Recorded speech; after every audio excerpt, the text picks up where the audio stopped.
हे guys, very good morning. अब सुबह हो गई। हम लोगों ने जाके होटल में नाश्ता वगैरह भी कर लिया। अब बस निकलेंगे यहाँ से हम लोग नैना देवी का दर्शन करने के लिए। आज मेरी आंखों में परफ्यूम मैं लगा रही थी, अपने ऊपर चली गई आंखों में, तो आंखों में थोड़ा पानी वगैरह आ। बस तो फिर अब निकलते हैं आगे के टूर के लिए। आपको ले चलेंगे, नैना देवी का दर्शन कराएंगे। तो फिर चलिए चलते हैं गाइस। बस तैयार हो गए हैं, अब हम लोग निकल रहे हैं अपने होटल से। यहाँ के होटल का ये खूबसूरत नज़ारा देखिए, क्या बढ़िया पहाड़ियाँ दिख रही हैं।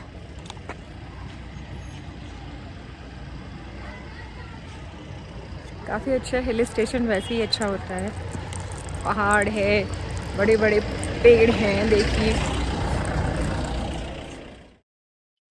तो बस तैयार वैयार होके हम लोग निकल लिए होटल से अपने, और ये है मॉल रोड। आपको बता चुकी हूँ पहले वाले ब्लॉग में कि यहाँ पे घूमने की काफ़ी जगह है। बस यहीं से जस्ट राइट हैंड हम लोग टर्न करते हैं तो नैना देवी का मंदिर आता है। वहां से ये है हमारी नैनी झील, जहाँ पे हम लोग बोटिंग की सवारी करने जा रहे हैं। और आप देख रहे हैं कि आसपास का मौसम जो है ना, वो कितना धुंध वाला, मतलब एकाएक कोहरा आ जाता है, एकाएक धूप आती है और बारिश बूंदाबांदी होने लगती है। मौसम इतना सुहाना हो जाता है ना कि बता नहीं सकते। वो आपको जब आप नैनीताल आओगे ना तो आपको ये फील होगा। तो मेन था, हमें मंदिर जाना था, लेकिन मंदिर का टाइमिंग होता है, तो अभी मंदिर बंद चल रहा था। तो ये था कि चलो आके पहला काम बोटिंग कर लेते हैं, क्योंकि अभी और बहुत कुछ घूमना बाकी था इस वजह से। तो आप देख रहे हैं यहाँ का नज़ारा कितना बढ़िया हो चुका है। तो वहां से हम लोग दर्शन किए। दर्शन करके, क्योंकि वहां पे मोबाइल ले जाना मना है, इसलिए आप भी अपनी रख लीजिएगा, नहीं ले जा सकते। और फोटो वगैरह भी खींचना मना था, तो मैं शूट नहीं कर पाई, इसलिए आप वो चीज़ नहीं देख पाए। यहाँ से हम लोगों ने गाड़ी हायर की और वहां पे ऊंची पहाड़ियों पे चल दिए घूमने के लिए। लगभग 5, 5.5 या 6 हज़ार में आपके लिए गाड़ी आराम से मिल जाती है, क्योंकि रेट लगभग इन लोग का ऐसे ही चलता है। बस थोड़ी बार्गेनिंग करने आपको आनी चाहिए अच्छे से। तो देख रहे हैं कितनी गाड़ियों की कतार लगी हुई है। और आपको बता दूं कि ये वहीं पे एक मंदिर था, कोई शिव भगवान जी का ये मंदिर है। और गांव वालों के लिए पहाड़ों पे जो भी मंदिर होता है वो उनके लिए बहुत फेमस होता है।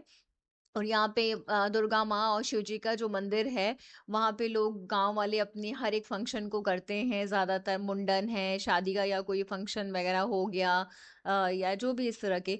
वहां से होते हुए दर्शन करके हम लोग आ गए।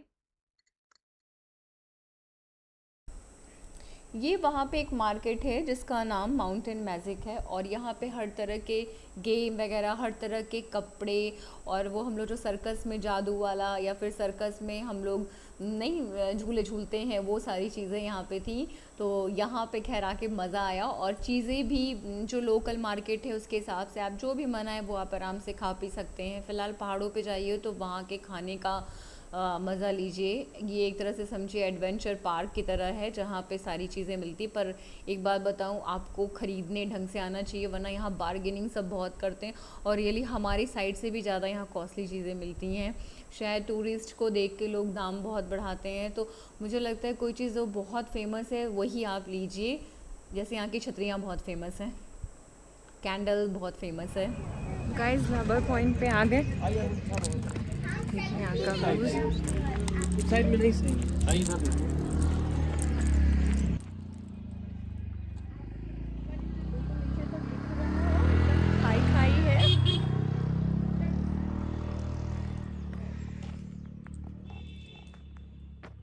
अच्छा है, नैनीताल घूमने लायक है। सभी फैमिली के साथ प्लान बनाइए, आराम से घूमने आइए, बहुत अच्छी जगह है। चलिए अब आगे चलते हैं तब। बस गाड़ी में होके सवार हमारा कारवां आगे के लिए चल देता है। और यहाँ की जो हरी वादियाँ, जो घनी घनी घाटियाँ आपको देखने को मिलती हैं ना, वो सच में रोमांचित कर देती हैं।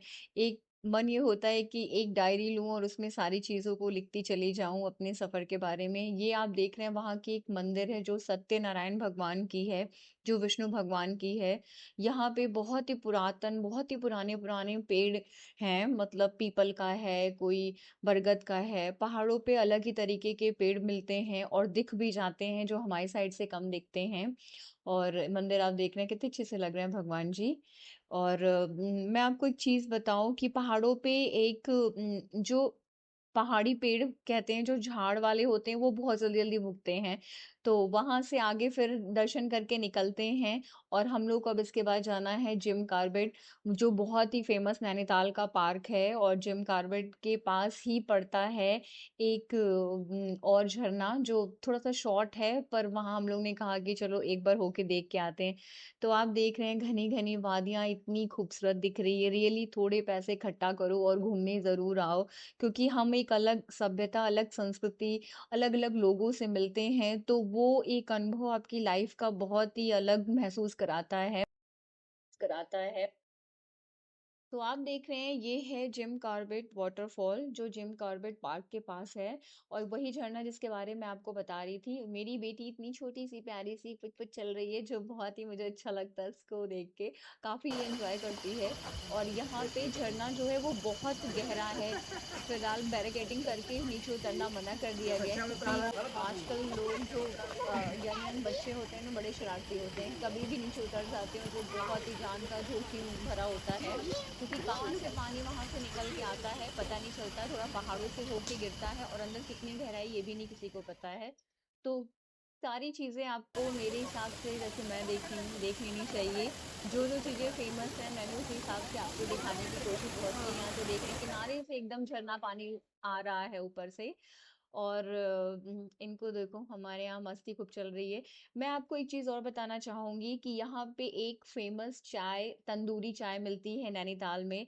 जो, मेरा नाम शिल्पी है तो शिल्पा रेस्टोरेंट के नाम से है। वैसे मैं वहां जाके, आप तंदूरी चाय कहीं पे भी पी सकते हो, लेकिन मैंने वहां पे, क्योंकि जो हमारा ड्राइवर था वो वहां पे शायद जा चुका था, उसने ही बताया। तो वहां पे हम लोग ने तंदूरी चाय पी, जो बहुत ही टेस्टी लगी मुझे फर्स्ट टाइम तंदूरी चाय पी के। तो ये आप देख रहे हैं हमारी सवारी आगे बढ़ते हुए, जो कि हम लोगों ने जीप को हायर की। उसका रेट यही रहता है, यहाँ पे कूपन कटवाना पड़ता है। आप 5,500, 6,000, 7,000 इसका ऐसे कटता है, जैसी बड़ी गाड़ी वैसा। तो हम लोग जिम कार्बेट पार्क के अंदर घुस गए हैं। और बिल्कुल हवा में उड़ते हुए, धूल खाते हुए, हमारे बाल जो हैं, बैठे तो हम सब जीप के अंदर है, लेकिन लग रहा है जैसे गाड़ी इतनी तेज चलती है ना, तो हम खुद ही हवा में उड़ रहे हैं। और ये वहां पे टिकट वगैरह शायद दिखाना पड़ता है, कुछ रुकना है, फिर उसके बाद और अंदर घुसने का एरिया रहता है। क्योंकि ये एक ही पोर्शन में घूमी और अदर दूसरा वाला बंद था, तो वहां पे नहीं जा सकी। लेकिन सच में जंगल सफारी आप चाहे जहाँ पे भी जाओ, चाहे रणथंभौर जाओ, चाहे करतनिया, सब चीज सब बहुत अच्छी लगती है। पर एक चीज बहुत ही बैड लक था हम लोग का, कि हम लोग को एक भी जानवर देखने को नहीं मिले, न शेर, न हिरन, न भालू, न हाथी, कुछ भी नहीं मिला यार, कुछ नहीं। लेकिन मजा बहुत आया कि हवा खा रहे हैं, धूल खा रहे हैं, और इतने बड़े बड़े घने जंगलों से जब गुजर के जा रहे हैं, तो बस फील और महसूस कर सकते हैं कि इस तरह के एनिमल अंदर अंदर होंगे। तो वो सच में प्रकृति के पास रहते हैं, जो हम इस तरह नहीं रह सकते हम लोग। तो एक बार आप जरूर घूमने आना, मेरे कहने से जरूर आना। तो यहाँ से गाड़ी जब आगे बढ़ती है बीच रास्ते में, और मेन है थोड़ा सा एरिया जो है वो कंक्रीट वाला भी अंदर बहुत ज्यादा है, क्योंकि यहाँ पानी आता है और काफी ज्यादा मात्रा में आ जाता है, तो यहाँ का ये रास्ता बंद कर देना पड़ता है। और मैं आपको एक चीज और बता दूं कि यहाँ पे अजय देवगन की फिल्म की शूटिंग हुई थी, जिसमें उन्होंने फर्स्ट टाइम हॉरर वाली मूवी का वो जो है किया था। उस मूवी का नाम काल है। और वो मूवी मतलब काफी फेमस थी उनकी, जिसके अंदर विवेक ओबराय और भी सारे एक्टर वगैरह थे। पर उनकी तो खैर मूवी द बेस्ट होती है, बहुत अच्छी एक्टिंग वो करते हैं। खैर यहाँ से आगे हम लोग बढ़ते हैं, थोड़े दूर के बाद हमारा जंगल खत्म हो जाता है। और वहां पे हम लोग को दिखाना पड़ता है, मतलब वापस से गेट पे, कि चलो भैया यहाँ का रास्ता खत्म हुआ, अब हम लोग इसके बाद अपने होटल जाएंगे, क्योंकि ये आसपास जो गांव है वो बहुत ही मतलब अभी भी गांव के लोग जितना हम शहरों में मॉडर्न होके रह लेते हैं ना, मतलब गांव अगर आप जाइए ना तो फील करिए लोग वैसे ही नॉर्मल जीवन जीते हैं, फटाफट शाम को खाना बनाया, खाया पिया और सो लिया। रियली वो जीवन भी बहुत सुकून देता है। मैं तो छुट्टियों में गांव अपने जाया करती थी, मुझे वो चीज़ जो फ़ील होती है वो अब नहीं फ़ील होती है, क्योंकि शहरों की बहुत भाग-दौड़ रहती है। फ़िलहाल हम लोग को अपने बच्चों को ये सब चीज़ें बतानी चाहिए कि गाँव और शहर की लाइफ़ में कितना, अब तो गाँव भी शहरों जैसा दिखता है, जो हम लोग के टाइम में दिखता था ना वो अब मुझे तो बिल्कुल नहीं फ़ील होता है। A very good morning guys. बस आज हम लोग का तीसरा दिन पूरा कंप्लीट हो गया। मंडे आज हो गया है चौथा दिन। बस आज हम लोग अपने होटल को छोड़ के जो है वो कल तो दर्शन नहीं कर पाए थे, आज दर्शन करने जाएंगे। बस अभी सुबह नहाया है, अब तैयार होना बाकी है। बस तैयार हुए और होके कैचे धाम के लिए निकले। बस होटल से निकलते ही हम लोग चल दिए बाबा का दर्शन करने। तो मौसम आप देख रहे हैं कितना धुंध छा गया है, इतना सुहाना हो गया ना कि लगा कि सच में दर्शन करने जा रहे हैं मन से। तो जब बाबा का बुलावा आता है ना तभी हम दर्शन कर पाते हैं, ये तो सत्य है कि आप कहीं पे भी बिना भगवान के बुलाए नहीं जा सकते। तो ये है कैची धाम, जो नीम करौली बाबा का मंदिर है, जो बहुत ही फेमस मंदिर है। और रियली मुझे भी इसके बारे में ज़्यादा पता नहीं था, बाद में जब पता चला तो मैंने दिल से ये सोचा कि बाबा मुझे भी दर्शन करने के लिए बुलाइए। और रियली आज मैं दर्शन कर रही हूँ तो मुझे अपनी आंखों पे विश्वास नहीं हो रहा है। एक बार यहाँ पे ज़रूर आना। मैं तो यहाँ एक क्या बार बार आना चाहूँगी, जब जब मुझे बुलावा आएगा मैं तब तब वहाँ जाऊँगी। कि वो सच में हनुमान जी के जैसे ही दिखते हैं, जैसा हम फोटो में देखते हैं वैसे ही। और यहाँ पे क्या हुआ कि सारे सामान की एंट्री बंद, पर्स वगैरह सब कुछ आप जमा कर लीजिए, मोबाइल वगैरह सब, आप कुछ नहीं लेके जा सकते हैं अंदर।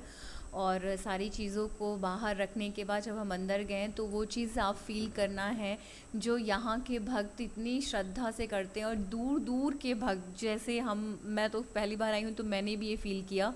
तो जैसे वो फीलिंग करते हैं कि सच में यहाँ पे बाबा का साक्षात मतलब फीलिंग होता है कि यहाँ पे वो रहते हैं, वो लोगों को इस तरह दिखते हैं।